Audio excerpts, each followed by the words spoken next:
I should have saved it there, shouldn't I? Never mind.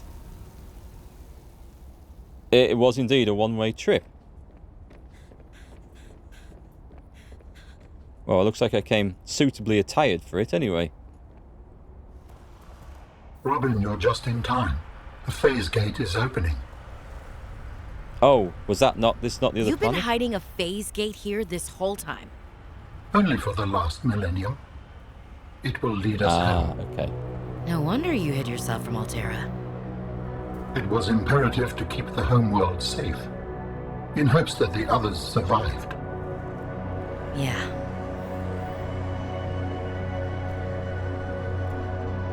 Quite a construction. You can imagine that. I think I forgot to turn the lights off, actually. Good job it's solar powered.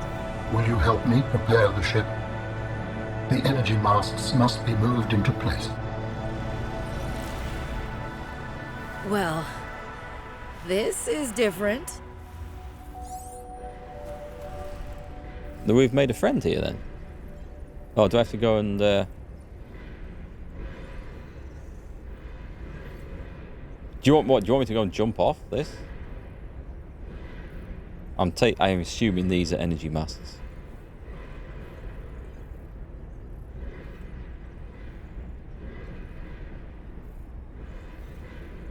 Are those energy masts at the back, maybe?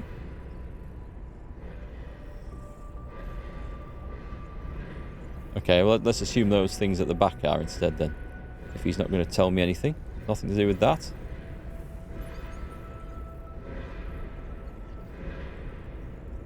I can't do anything with this stuff. I have no idea. Are you going to tell me what to do? Can I press the buttons? I can't. I can float a bit. Right. Is this... Oh, is this it? Ah, okay. There's the one that's fallen over. I thought we had to...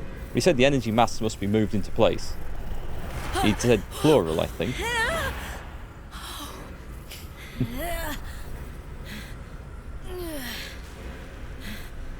He said masts plural, didn't he? Oh, there's two, okay.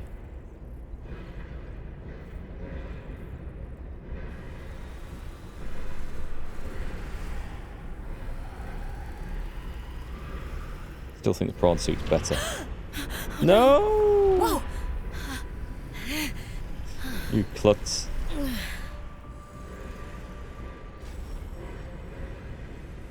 Very good. Return to me and I will initiate ship assembly.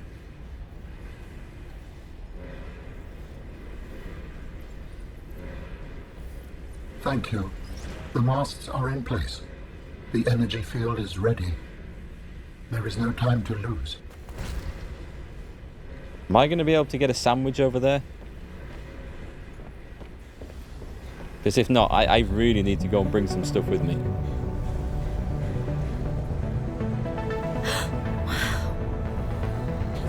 Yep, come on, let me on.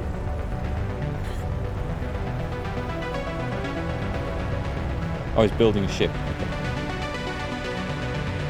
Alright, catch you soon, Nicodemus. Just Indian takeout, that'll do me. I can live off curry. Join me, Robin.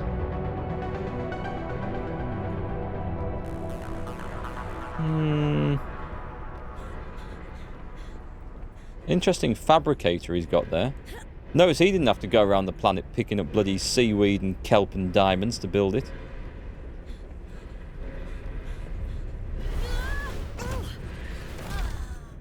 Yeah, I don't think it's designed with comfort in mind.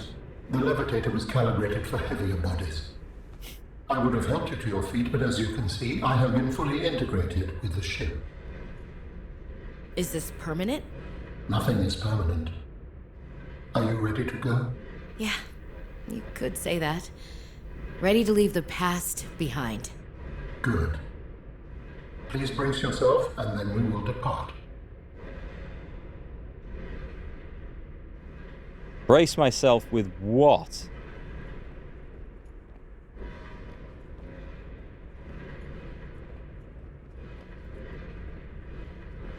Is this? Can I hold on to this? Launching in 3, 2, 1. Oh, it does actually fly then. It's not like teleported through the...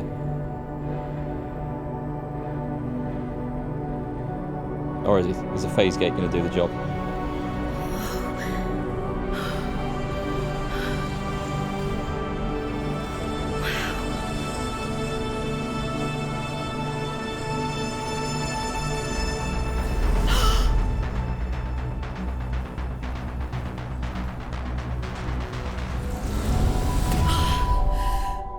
Oh no! It's Alderaan! What will we find when we get there? If I am the last of my kind, I will experience the sorrow of 10,000 souls dimming.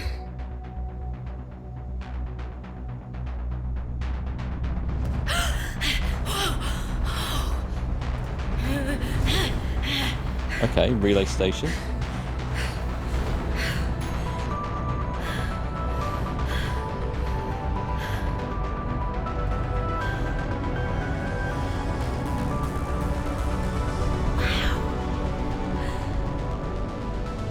And if they survived? With you, I am ready to face whatever awaits.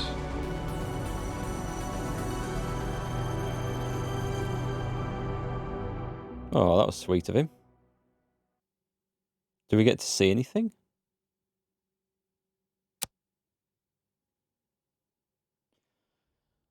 Well, let's see if there's anything after the credits. Let's see if there's anything after the credits. Babylon 5. And that's very exciting to see where the devs are going. How are they going to follow on from that, though? I mean, surely it can't be another... You arrive, thrown into the sea with nothing, and you build it up and find out what's happened and going on? Would that work on the Architect's homeworld? I don't know. I actually don't know where they'll go from this.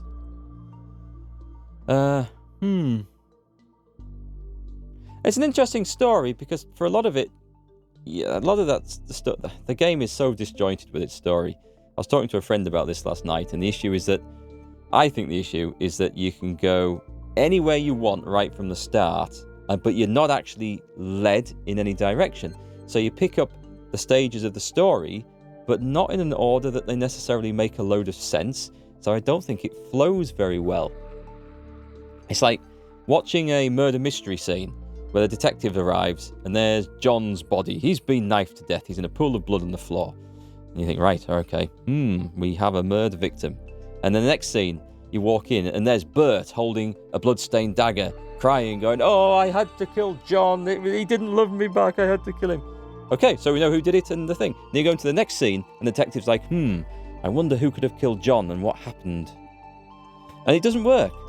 I don't think it works. I felt like there should have been a bit more direction, like with the first game. Like you direct from drop pod to drop pod and you get the next thing. So it goes like, oh, drop pod 6 beacon has been added to your PDA. So you go over there and you get a little story log out of it. And you find some stuff and it says, oh, drop pod 84 has been added. And it sort of leads you on like this. This one, once you found the map in the base, which I nearly missed. And it would have been for you guys. I wouldn't have... I don't think I'd have found that map at all. So I'd have been randomly going around the world looking for things. And from that point, you can go to, I think, any of those locations. I don't think any of them are out of bounds or too deep. Omega Station certainly isn't, which has some of the latest stuff. It just depends which order you choose to go looking for them. And I'd already found like depth modules and other stuff before then, so there wasn't a restriction. And then you pick up bits of the story, but in the wrong order, and you have to piece them together at the end. But can you remember all the different voice logs and bits that came out? I couldn't, so it just felt a little bit disjointed, the story in that. At least the story about Sam and the scientists and what Alterra were up to and all that. The story with Alan, okay, that was different. That was interesting. I think it came to a very abrupt end. Oh, is that it? I thought there was going to be some clever bit after the credits. Ah. Okay. I don't know what to feel about that, really. There's two storylines, which makes it weird. The Sam and the Alanak. You're just a bystander in both.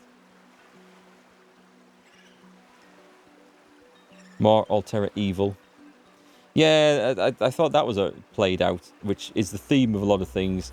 Big Earth Corporation, evil. Yeah, the usual sort of thing, which, you know, there's plenty of truth in that, of course, but it just felt a bit sort of typical thing.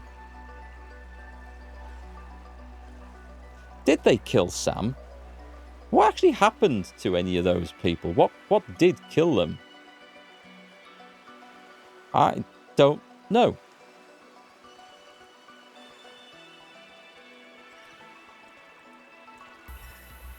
You felt it was a bit anticlimactic? Yeah. Yeah, I'm trying to get excited for it. I can't see from that how they're going to integrate the next world, next game. I'm sure there will be a next game. Be interesting to see where they go with it. But I feel like they're going to have to throw something a little bit different into the mix. It wasn't a bad game, don't get me wrong. It wasn't bad, I just felt like it was... I don't know how to put it into words what I feel about this yet. Underwhelming, perhaps, but then maybe I expected too much after playing the first game, because the first game, it was superb. It was an earthquake and rock slide killed Sam. Ah, okay, an accident. So you think if Altera actually killed Sam, would have been a weapon facility and stuff you destroy? That would have been, yeah, that would have been pretty cool, actually. Right. I didn't get that, you see. Maybe I don't know if I found that out earlier in the game and had forgotten, but I didn't pick up that she'd been killed by an earthquake and rock slide. And maybe I missed some PDAs. I could well have done. I'm sure I will have done. But it could have been just the sort of the disjointed way in which I found locations. Like the red and blue crystal zones there, I found those relatively early on because I was able to get down to those depths and find them. I found them before I went to the Pyrobotics lab, before I went to the Research Station Zero, before I went to Omega Lab, before I'd even finished at Delta Docks. I'd found all that stuff. Obviously, couldn't fully explore it at the time, but I had found it. So I was clearly not going along the path that maybe the developers expected us to pick up the story in a closer order, if that makes sense. I did find the giant frozen leviathan. Yep, I found that. And I found the stuff to cure him with it, but I wasn't exactly sure why I was trying to do that at the time. Just that I found out later that was Sam's intention and Sam's work. Just wasn't big enough or deep enough. I think it needed more of a sense of danger. I died once in that, and it was my own fault, and it was from hypothermia, and it was when I was looking for the greenhouse, and I was running along an iceberg at night, and couldn't see where I was going, because it was dark, and it was a blizzard, and I just couldn't see. And by the time I realised this wasn't the place where I needed to be, I couldn't see my way back to the water to get into some warmth in time, and that killed me. That was my one death in there, one death in the game. It's annoying. I could almost have, if I had been playing it on the hardcore mode, then I wouldn't have done that. I would have turned back sooner. But that was just an annoyance, that the weather, just a sheer annoyance when you're hopping across the icebergs looking for the greenhouse.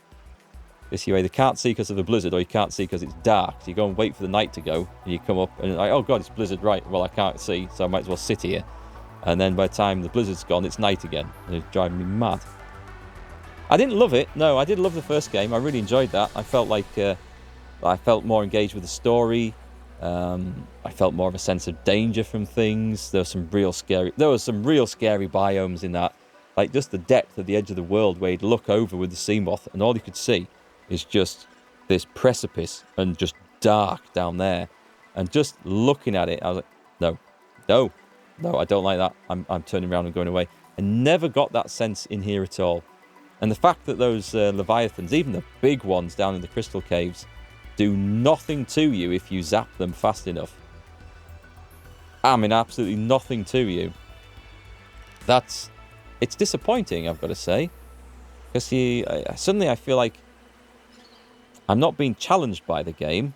I'm just a spectator in it. And the only say I have over everything is whether I've gone to the right places to pick up the right things. That's a bit disappointing, I think. You died once while installing a thermal generator next to a lava geyser. Did it suddenly get a bit hot? It was okay. Yeah, the story felt a bit flat, which you can understand because they actually made the story completely in scrap. Yeah, that is something that's a little bit concerning. Is like, it feels like they started making the game, but they didn't know where they were going with it, because I didn't play it during the early access at all because I wanted to save myself until it was finished, get a better experience. I'm really glad I did, because when I read now how much stuff has been removed and changed, it sounded like a very different story experience. A very different story experience. So the stuff I was reading about, I haven't encountered at all in this. You think this is just to create a bridge to the next chapter? Yeah, it could quite possibly be. But it's always a worry when game developers or movie makers or people who make TV series, when they're doing something and they don't know how they're going to finish it. It's like, oh, let's go down this road and explore that character. And, oh, we can do this. Oh, we can add this in as well. Because to get a good story, you have to have a good idea of where it's going to go, so you can build up and you can build the tension and the excitement and the interest and the intrigue, or whatever you're writing, the horror, anything. And it's got to all funnel in and head into a direction. And when that's not there, you can really tell. And I do feel it with this one.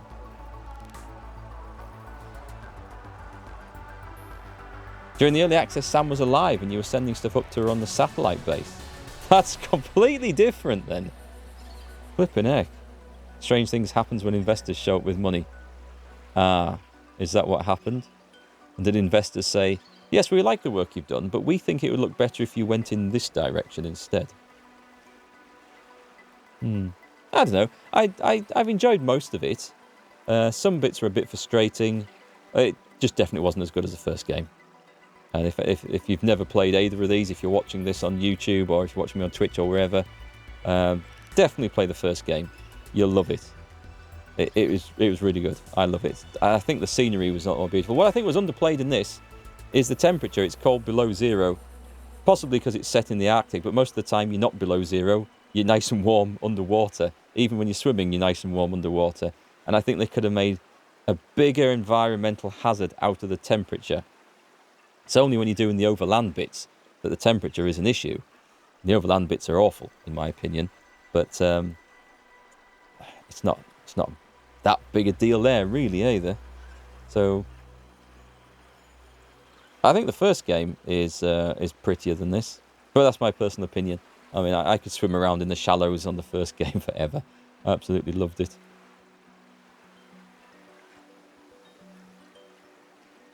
I think if they made Altera evil, it would have made the story better. I don't know. I don't know what the story was before it all got changed. So maybe that was better. Curious. I'm glad I've played it. Glad I've finished it. I don't feel like there's anything else I needed to do. I also don't feel like any of those biomes were really interesting enough to want to build an extra base in them.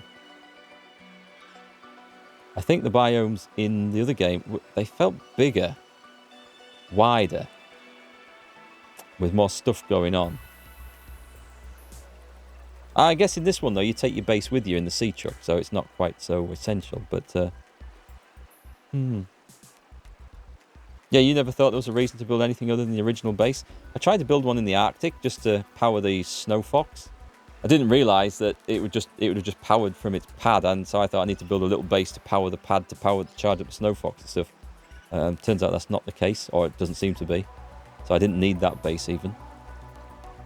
So the story before was you wake up on the planet, Sam is up in space, and you search for Jeff, who's also on the planet with you as a co-worker, but it leads to nowhere. Well, okay. It's going to be interesting to see what the next game does. And it's obviously going to be different. Brand new alien world. Okay, it's going to be a brand new alien world if it goes down that line. if they do go ahead with it, which means we're going to have completely new creatures, materials, everything. They can't just duplicate all that we've got here. We can't still be picking up flipping mushrooms and ribbon plants and sea anemones to make batteries and stuff. It's got to be brand new stuff, which will be quite a change. So it's going to be interesting to see.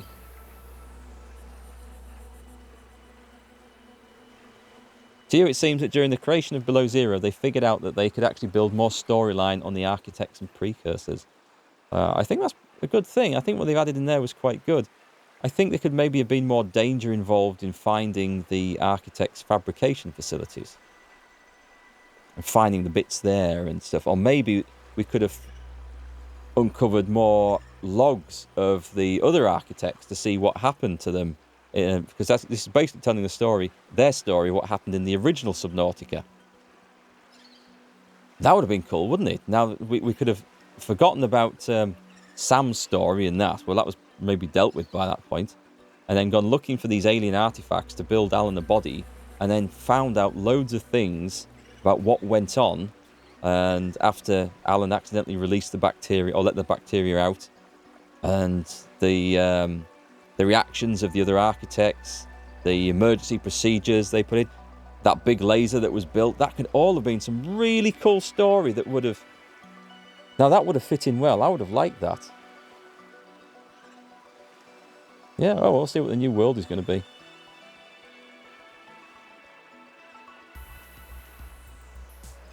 be. Their writer left them mid-creation too. Okay. Oh, that doesn't help with things. I've seen other games where the development teams shifted several times during a project, and it rarely finishes how it started. What was the last game I played that did that? I reviewed it. It had... I think I reviewed it. It had... Oh, it was Arkham Horror. The Mother's Embrace. And I think they'd had 3 teams working on that. And by the time that it was finished, 3 different teams. So it ended up quite different to their vision for it when they started out. Okay.